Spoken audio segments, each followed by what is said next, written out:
Јасно е нешто по дискусијата на колешката Калеска и на останатите. Никој не спори, чувме и овде, дека има потреба од нов закон. Меѓутоа, ова што е пред нас во моментов, ако не претрпе измени, нема да донесе новини. Овде нема гаранции, ниту за построги критериуми за стекнување на статус на вештак, што е нужно, ниту надзор над работата, ниту одговорност и санкционирање. Затоа имаме ние проблеми. Значи, што е потребно?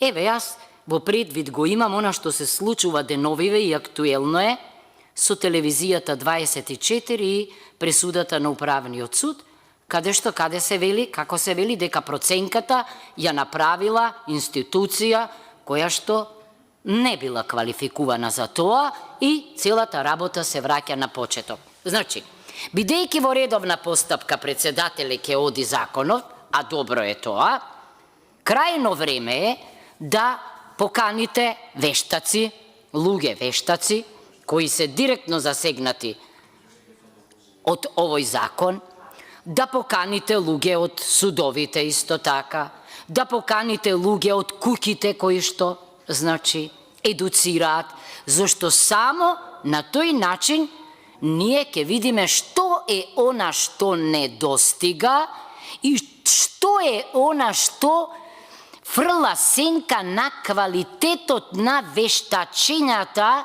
кои што се неопходни не само во судството, при носењето на пресудите, туку и во многу други институции.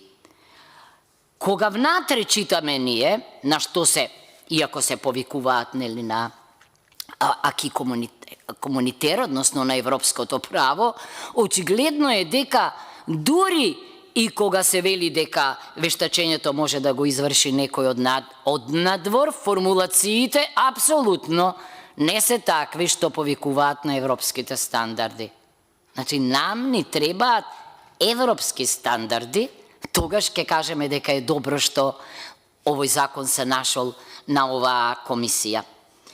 И при добивањето на лиценците, меѓутоа и при самото вештачење. Значи, пред нас, односно пред вас председателе, е можноста да ги поканите директно засегнатите од овој закон, оние на кои што се однесува овој закон, оние што настапуваат како вештаци или оние што ги користат нивните услуги, за да видиме ние каде, навистина, ако сакаме да имаме нов закон за вештачење, треба да интервенираме за да го гарантираме она што го каже и колешката.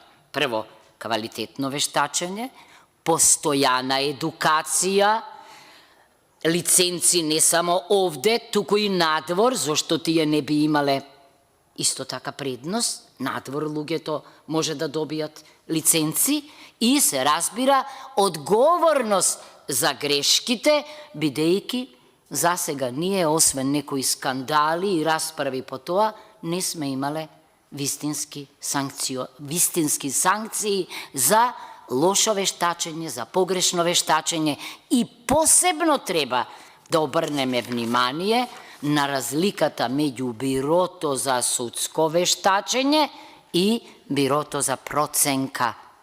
Многу важно е, бидејќи кај судското вештачење потребно е посебно знаење, посебни квалификации.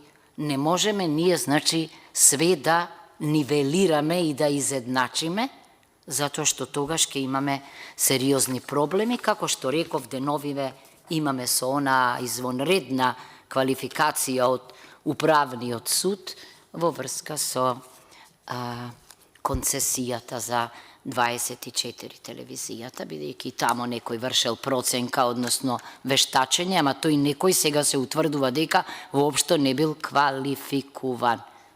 Значи, ако... така.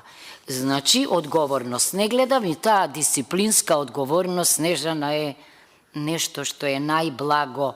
Треба да има и други видови на одговорност. Во компаративното право, во европското ја губите. Така е, кривична, граѓанска одговорност, но засега ние имаме сериозен проблем во поглед на одговорноста и добро е што ја потенцирате.